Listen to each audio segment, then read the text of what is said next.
పురంధేశ్వరి గారు అక్కడికి వెళ్ళినప్పుడు ఏదో సరదాగా ఉండాలి కాసేపు అని చెప్పి ఒక మాట అంటే దాన్ని కూడా ఏం చెప్పారు, 35 ఏళ్ళుగా మీరు చంద్రబాబు గారిని ఆదరిస్తా ఉన్నారు, ఆయన్ని ఇప్పుడు దాకా ఆదరించారు, ఆయనకి రెస్ట్ ఇచ్చి ఈసారి నేను పోటీ చేద్దాం అనుకుంటున్నాను, సరదాగా చెప్పానని చెప్పి ఆమె చెప్పారు. మళ్ళీ నేను ఆ తర్వాత అందరూ ఆమె కూడా అలాగే మీరు రెండంటే కూడా నేను లేదు, నేను హ్యాపీగా బిజినెస్ చేసుకుంటాను, నాకు ఏమి అటువంటి సరదాగా చెప్పారు. దాన్ని కూడా కొంతమంది మంత్రులు అంగీకరించి ఆమె చెప్పారు కదా చంద్రబాబు గారు రెస్ట్ ఇవ్వాలని చెప్పి మాట్లాడతారంటే వాళ్ళ యొక్క ఇన్సెక్యూరిటీ ఏంటో వాళ్ళ యొక్క మానసిక స్థితిని అర్థం చేసుకుంటున్నారు.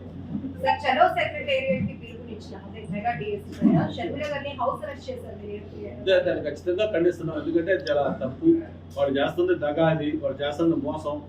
జగన్మోహన్ రెడ్డి గారు చెప్పారు 6 నెలల ముందు ఎన్నికలకి ఏ కార్యక్రమం చేపట్టినా కూడా అది మోసం గురువు అని చెప్పి ఆయనే చెప్పాడు. మరి ఈరోజు 2 నెలలు కూడా లేదు ఎలక్షన్స్, ఇప్పుడు నువ్వు మెగా డిఎస్ చేస్తానని చెప్పి 6,000 పోస్టులు పెట్టి దానికి కూడా హెచ్ఈటీ టెట్లు ఇవన్నీ సంబంధాలు అక్కడ పెట్టి చివరికి దాన్ని కన్ఫ్యూజన్ చేసి ఒక సరైన ప్రణాళిక లేకుండా ఎలక్షన్ ముందు చేస్తే దీన్ని ఎవరు హర్షించరు. షర్మిల చేసింది మంచి పనే, డెఫినెట్గా దీన్ని అందరూ ఖండించాల్సిన అవసరం ఉంది. ప్రభుత్వం యొక్క చర్యల్ని వెంటనే వాళ్ళని ఇచ్చేసి నిరుద్యోగులకు న్యాయం జరిగే విధంగా ఒక మంచి ప్రణాళికతోటి ఈ డిఎస్సి ఇచ్చారు. డిఎస్సి అనౌన్స్ చేశారే కానీ ఏ ఒక్కరికి నమ్మకం లేదు. ఎందుకంటే ఇక 2 నెలలు ఎలక్షన్లు ఉన్నాయి. ఈ 2 నెలల్లో వీళ్ళు పెట్టేటప్పుడు ఈ కోర్టు వివాదాలు పరిస్థితి వాళ్ళకి తెలుసు కదా, సుప్రీంకోర్టులో ఆల్రెడీ డైరెక్షన్ ఉందని. నేను వైజాగ్లో ఉంటాను కాబట్టి వైజాగ్ చుట్టుపక్కల ఉన్న భీమ్లో నాతో చేశాను. ఇప్పుడు చీపురుపల్లి అనేది ఇట్స్ ఏ సర్ప్రైజ్ అండ్ కొత్త నాకు ఒక న్యూస్. ఎందుకంటే మన జిల్లా కాదు, పక్క జిల్లా, నా ఇక్కడ నుంచి 150 కిలోమీటర్ దూరంలో ఉన్న ప్రాంతం. అందుకని దీన్ని కూడా ఆలోచించుకొని ఇది ఎంతవరకు నాకు సూటబుల్ అవుతుంది, నేను ఎంతే కరెక్ట్ లేక ఇవన్నీ దానికి వేరియస్ పారామీటర్స్ ఉన్నాయి. అన్నీ కూడా నేను మా ఎలివేషన్స్తో మాట్లాడుకోవాలి, పార్టీ వర్కర్స్తో మాట్లాడుకోవాలి, మా టీం మెంబర్స్తో మాట్లాడుకోవాలి. పార్టీ అయితే సీరియస్గా చెప్పింది అక్కడ మీరు చేస్తే బాగుంటుంది, అన్ని రకాలుగా కూడా అక్కడ సీనియర్ లీడర్ ఉన్నారు కాబట్టి మీరు చేస్తే బాగుంటుందని ఒక ప్రపోజల్ పార్టీ పెట్టింది. దాన్ని థింక్ చేస్తా ఉన్నారు, ఆలోచించి నిర్ణయం తీసుకున్నాం.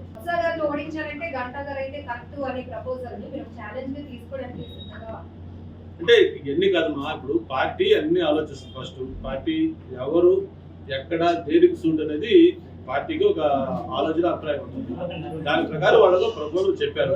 దాన్ని డెఫినెట్గా దాన్ని మనం థింక్ చేసి దాన్ని ఎలా చేయాలి, ఏంటి, ఎంతవరకు పాసిబిలిటీ ఉంది, కరెక్టా కాదా, నేను కూడా మళ్ళీ చూసుకొని నేను మళ్ళీ అధిష్టానంతో మాట్లాడిన తర్వాతనే ఎందుకు హైపోథెటికల్ క్వశ్చన్స్ ఎందుకు, అసలు ముందు మనం అక్కడ పోటీ చేయాలి అన్ని చెప్తాను. ఎలా అంటే గతంలో మీరు పోటీ చేసిన నియోజకవర్గాల్లో ఎప్పుడు మీరు పోటీ చేయలేదు, ఎప్పుడు కొత్త నియోజకవర్గమే ఎదుర్కొన్నారు. ఈసారి కూడా మీరు బ్రేక్ ఇవ్వాలన్నా అధిష్టానం ఇవ్వాలనుకోవట్లేదు కదా, దాన్ని చూద్దాం. అధిష్టానం ప్రపోజల్ చెప్పింది, ఆలోచించమన్నారు, వాళ్ళు అన్ని ఆలోచించే చెప్తారు. దాన్ని నేను కూడా ఆలోచించుకోవాలి కదా. లేదా నా వాల్యుయేషన్స్ ప్రశ్న ఇప్పుడు రేజ్ కాదు కదా. మనం అక్కడ ఫైనల్ గా డిసిషన్ తీసుకొని పోటీ చేస్తున్నప్పుడు మీరు అడగండి, ఏంటి సార్ మీరు ఎందుకు అక్కడ అంత సాహసం చేశారు, లేకపోతే మంచి పని చేశారు, మీరు ఇప్పుడు చెప్పండి, నేను చెప్తాను.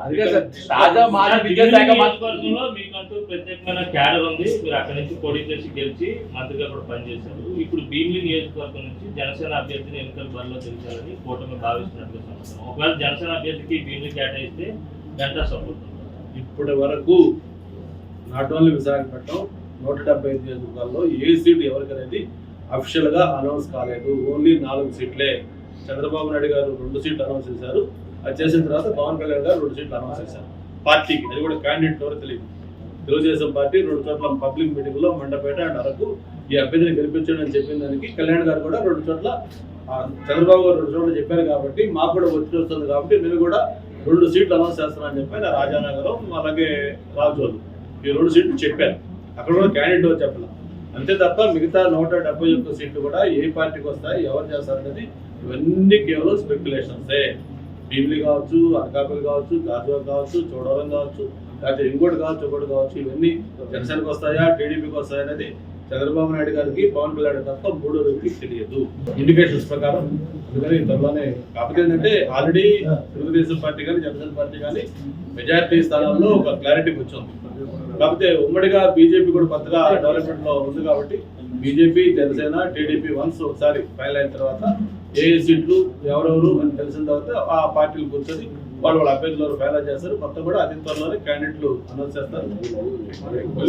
టైం 2 రోజుల 3 రోజుల వారం తప్ప ఇది ప్రాసెస్ లో అయిపోతుంది. జగన్మోహన్ రెడ్డి షఫ్లింగ్ చేస్తే క్యాండిడేట్ని మీరు కామెంట్లు చేశారు. ఇప్పుడు మిమ్మల్ని జిల్లా దాడి షఫ్లింగ్ చేస్తున్నారు చంద్రబాబు నాయుడు, అంటే అదే విధానం అనుసరిస్తున్నారా? షఫ్లింగ్ అంటే ఏదో ఎక్కడో ఒకటో రెండో అవసరాల కోసం చేయడం దాన్ని షఫ్లింగ్ అని. జిల్లాలో అదే మార్చేస్తున్నారు. జిల్లాలు కాదు, జిల్లాలు మార్చినా లేకపోతే రాష్ట్రాలు మార్చినా కూడా షఫ్లింగ్ అది కాదు. నువ్వు ఇప్పుడు 68 మంది అభ్యర్థుల్ని మొత్తం క్యారం బోర్డులో స్ట్రైకర్ కొడితే 7 రేట్ అంతా తెలియని విధంగా చేశారు.